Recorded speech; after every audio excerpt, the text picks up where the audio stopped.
Can't decide between a sporty car and a pickup for utility?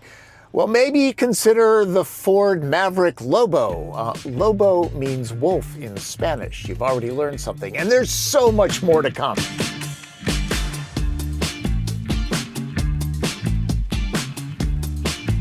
White space. In the automotive world, it means an untapped segment.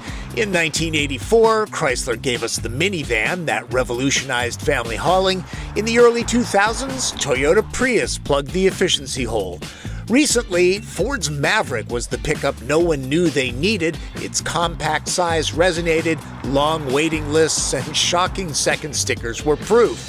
Think of the new Lobo as the GTI of pickups, filling a white space within Maverick's white space. There have been sporty machines with beds before. Typically, their engine bays have been stuffed with V8s. Lobo is more about finesse. Remember when Ford crowed Maverick pricing started at under $20,000? Well, it never really did, because there was always a destination charge on top of that. I think it was $1,500. In 2025, Maverick is considerably more expensive, beginning at around the $30,000 mark. The Lobo begins at $37,600, as tested 43.2, because this one is very well optioned.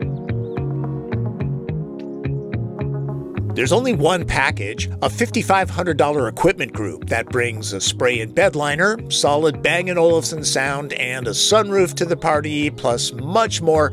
So Lobo is either basic or fancy, nothing in between.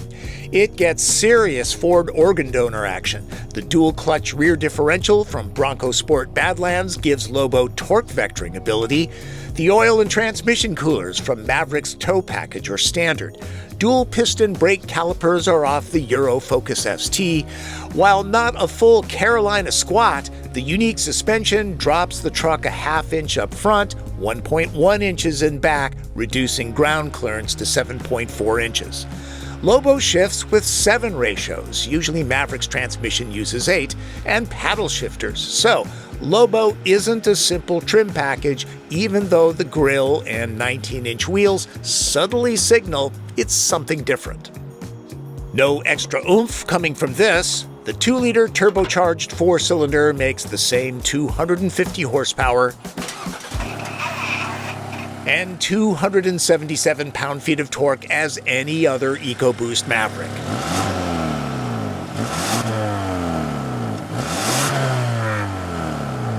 Lobo is strictly all-wheel drive, by the way. There are the requisite drive modes, plus the exclusive Lobo mode. It relaxes the electronic stability control nannies a smidge and allows for some oversteer. It can hang the tail out a bit. If Lobo's any quicker, because of the transmission gearing, than any other EcoBoost-equipped Maverick, it isn't by much. 0 to 60 happens in about 6.5 seconds. You will hear some sounds, some turbo whistle, and, listen carefully,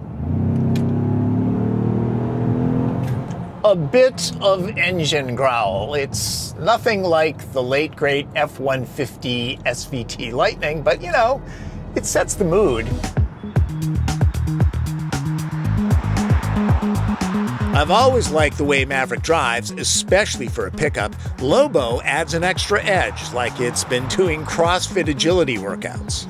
I'm in Lobo mode. It's for closed courses only. Don't tell anybody. Really, it's designed for an autocross course because, you accelerate, it holds the gear, and for the public roads, it's not really all that useful. For an autocross course, it would be kind of fun. I didn't rent track time to explore Lobo's torque vectoring abilities, but for knocking through tight turns and weaving through heavy traffic, it's good fun. And remember, it's a Maverick. It's useful.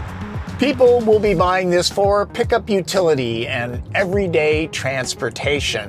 As far as ride quality goes, this is on the firmer side, but it's not harsh or stiff. Still sporty though, keeps body roll to a minimum. It's a good balance. This is optioned with Ford's upgraded Co-Pilot 360 2.0 driver assist ADAS technology, stuff like adaptive cruise control, lane keeping, automatic emergency braking, and blind spot warning. Good basic stuff to have, but nothing advanced like Blue Cruise. Being a smaller truck, Maverick does not ride as high as an F-150, of course, and Lobo is down by about an inch, but still, visibility is good, and when you're driving in tight urban areas, Maverick is unbeatable. Until Toyota's mythical Stout makes it to market, the only competition the Blue Oval folks have comes from Hyundai. Santa Cruz, the other white space filler, used to be much more expensive than Maverick. Ford's price hike makes comparison shopping worth the effort. When it comes to sportiness, it's not always about go. Sometimes it's about stop. Lobo is fine, it's controlled. Stickier tires might give it shorter stopping distances. Also, the automatic engine stop-start system is relatively smooth. It can be turned off. Let's talk fuel economy. Lobo is EPA rated at an average of 24 miles per gallon. And when you compare that to other all-wheel drive EcoBoost Mavericks, it kind of splits the difference. The standard Maverick, 25 mpg, the Tremor, 23. Now, if you really want fuel economy, then you're going to go with the hybrid, which is now available with all-wheel drive, but not as a Lobo. Some Mavericks tow up to 4,000 pounds and have a max payload rating of 1,500 lbs's. Lobo is limited to 2,000 and 1,045 respectively, so this is more a track and field athlete, not a weightlifter. All Mavericks are strictly crew cab with a 4.5-foot bed. I've done videos proving this trucklet hauls 4x8 sheets of building material without too much MacGyvering. A larger bed would eliminate the urban advantage this has. One of the beauties of Maverick, unlike full-size trucks or even some mid-size pickups, it's very easy to work out of the box. You can just reach over and pick things up. No sweat. Slots let owners divide the bed into sections and levels using planks of wood. Optioned to the hilt, there are all the features you'd find on larger pickups, plus standard 12-volt pre-wiring under these tabs let owners add air compressors or lighting. For instructions, scan the QR code to get to Ford's DIY site. Clever. All 2025 Mavericks get an updated cabin, even though it may not look all that different. Materials with recycled plastics and carbon fiber remain. The navy pure colorway and rivets give it a Levi's vibe. Ford says Lobo's unique grabber blue and electric line stitching, plus graffiti-like embossing, is a nod to street culture. A reminder that cool just shows up. It never tries hard. The real change is a new 13.2-inch touchscreen that eliminates that curious little cubbyhole that I found useless. This runs the Sync 4 user interface with enhanced voice commands. It doesn't try to do too much. Refreshing. And though there are some hard controls, it wouldn't hurt to have a few more, Ford. Hitting these small icons while driving can be hit or miss, especially with Lobo's firmer ride. Maverick is a masterclass to all automakers on how to carve out usefulness. There's a place for everything in here. It's an organizational masterpiece. These cantilever door pulls can be grabbed every which way from Sunday, and the space they open up allows larger water bottles to be stashed here. Very secure. The seats come from synthetic cows. Somewhat justifying the $43,000 sticker price are heated seats and steering wheel plus dual zone climate. I hate towing, but the Pro Trailer Hitch Assist and Pro Trailer Backup Assist really help. This being a small truck, manage expectations. Maverick doesn't have F-150 room in the back seat, but at 5'9", I definitely have enough headroom. My inseam is 32 inches. Knee and leg room are good. Foot room especially generous. And these cushions are high and long enough for excellent thigh support.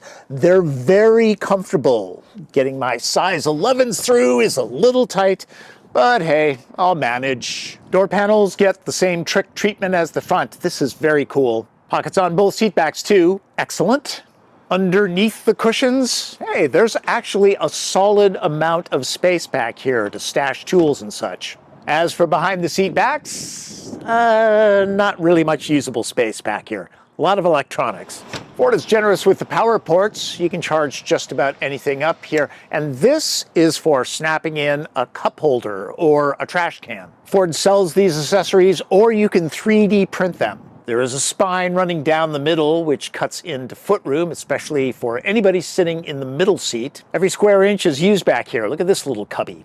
Are you going to put 3 people back here? Probably not. You'll probably be using the cup holders here. As long as people are my size, again, 5'9", 2 people will be pretty darn comfortable back here. Tall people, not so much. And really, only 2 people, not 3, unless they're kids.